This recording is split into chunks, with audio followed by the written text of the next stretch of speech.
Hello, welcome to another video. We're going to optimize our jump even more than we did in our last video. So we got jumping working. This is working good. Happy with that. But we can optimize this more. Essentially, when we mean optimize, we mean shorten that code and make it a little bit more understandable, which is what I'm going to do in this session, or this quick session, hopefully. So if we open up our script, at the end of the last session, we moved everything into a new method called movement, which is absolutely fantastic. That's what we need. So what we're going to do is quite crazy, I know. What I'm going to do is highlight all of my jump, and I'm just going to get rid of that. Okay, so I'm going to delete that, and I'm also going to pseudocode out grounded. So you can do this or you don't have to do this. I'm just showing you an optimized way of improving your jump. So let's quickly save that. So this will essentially take us back to before we started our jump animation, our jump at all. So at the moment in movement, we've just got our horizontal movement. We've then got our speed that's controlling that. We've then got the animator controlling the movement, and our sprite that is flipping every time we move from left to right. So within our void movement, let's implement back some of our jump controls, but let's try and optimize this and break this down and make it a little bit easier to understand. So the first thing we need to do is, again, the first thing and most important thing is putting if and then inputs and dot get button down, and we can call this this was implemented as jump, wasn't it? So jump. Oh, that might need a bracket there, I think. Yep, it needs a bracket there. Jump, and we're going to create another method as well called is called is grounded. So this doesn't exist yet, so this is where we'll get the red lines. So we'll create that as a method and we'll make that true.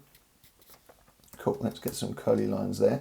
Fantastic. So we've got the red line under is grounded at the moment, and as you can see here, I've pseudo-coded out our ball grounded. Easy enough to do. All we need to do is, we've got grounded there. Well, actually, it can stay there like that because we're actually not implementing it in our script at all. But just to make sure that it's not being used at all, we can just pseudo that out, and that's absolutely fine. So once we've done that, let's create that that grounded as well, so we don't have that red line under us all the time. So we'll create this as a ball method. So just like our grounded variable, so a variable has to go into has to be implemented into a method somewhere. We can create just a complete custom method here with ball. So if we say ball, and remember ball is a true or false statement. So ball is grounded, and this is our going to be our method. Lovely, fantastic. That should get rid of that red line there, but not get rid of that red line there. Doesn't matter. Maybe we can. We'll worry about that in a minute. So what we'll do with our is grounded, that this needs raycast. So we can say raycast, not command. Raycast hit. It doesn't want it. There we go. Raycast hit 2D. Oh, it doesn't want to do that either. Doesn't want to do anything. Why? Let's can we put public void.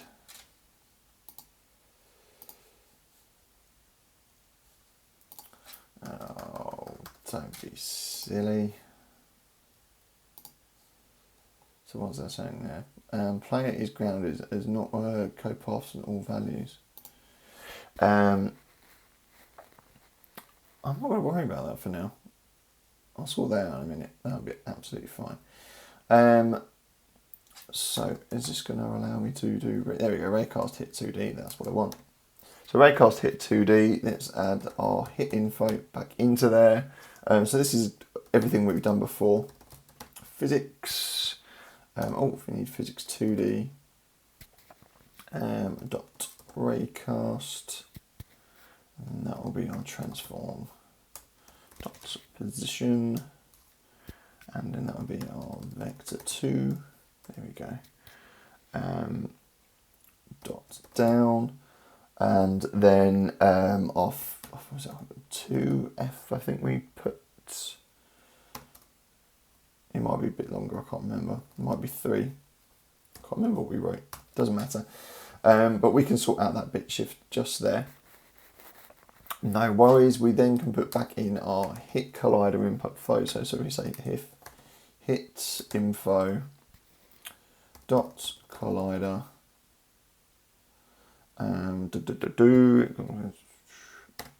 is at or equal to null. We can then say if, let's get our jump reset in here, so jump reset still exists, lovely. So if we jump reset equals false, we can then say return is true. Oh, make sure true pops up. Lovely, fantastic. And then just here we can then say return false. Lovely, so this should fix our jumping issue, and then within here we can say, within our input we can say, let's debug.log this as well, so debug.log jump, so it can detect a jump, that would be helpful. And then we can say rb.velocity equals a new vector 2, lovely. And then let's implement this in rb.velocity.x, and then our jump height, lovely. And then under that we can add start our coroutine, and then we can call this a jump reset routine because we've still got that. Lovely, lovely, lovely, and lovely. So we then need to, is that in the right? What if I need to put void? Got to sort out that grounded. Show potential fixes. What do you want as a fixed name is grounded? That's spelled exactly the same as is grounded there. Is grounded not all code paths a return of value. Show potential fixes. A name violation.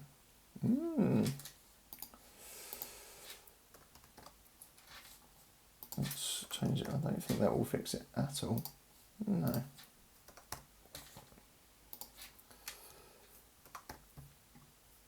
I'll have a look at that in a second. So we need to recreate our jump routine. So we need to create a new coroutine method. So let's create another iEnumerator. Let's see if we can create under this iEnumerator. And again, this just is our can't remember the resets our jump, but loops our jump as well, so we can jump over and over again. Lovely. So jump reset routine, and then jump reset routine. Cool. Jump reset routine between the following methods. Oh, okay. So that would have to be higher. Oh, okay, I see the issue, don't worry. So let's quickly put this in. So if we say jump reset equals true, we can then say yield our return. So this is the actual loop. This just allow us to loop our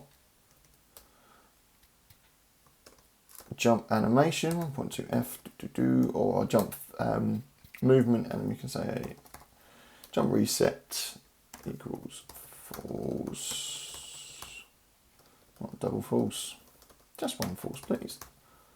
Lovely, fantastic. So the issue here is we've got some red lines popping up here, is that these are being called before the methods actually exist here.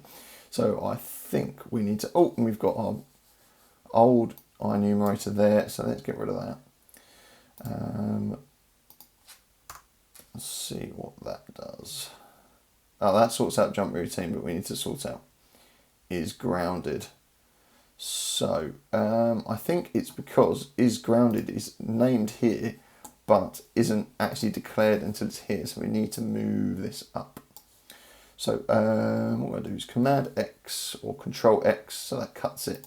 And let's paste that here to see if that fixes that issue. Yay, there we go.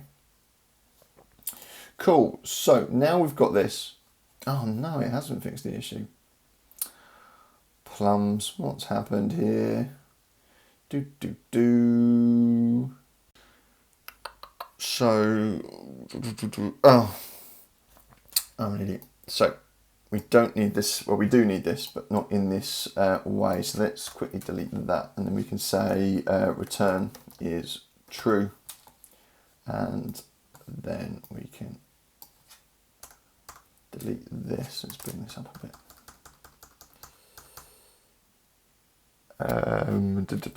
Semicolon, and then it's got to be out of that if statement, and then return false, so it doesn't need to be up.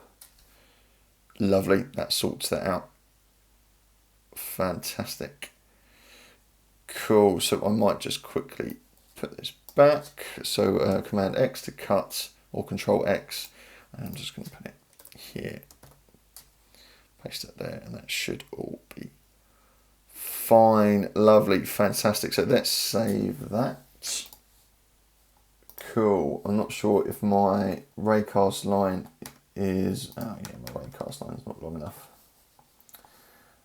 That's fine. We can, let's make our raycast line a little bit longer. So I put 2 before, was it 3? Let's try 3, let's save that. Press play, we need to find the ground. There we go, fantastic. So there we go, we've optimized our jump, and we've also got our debug telling us that we're doing our jump as well. Fantastic, every time we jump, so we jump 4 times there, click on the game, we can jump over and over again. Fantastic, so we now need to put our jump, I hope we have jump animations in this. We'll put some jump animations in this in the next video. Cool, so that's all of our jump now optimized and done and dusted. See you soon.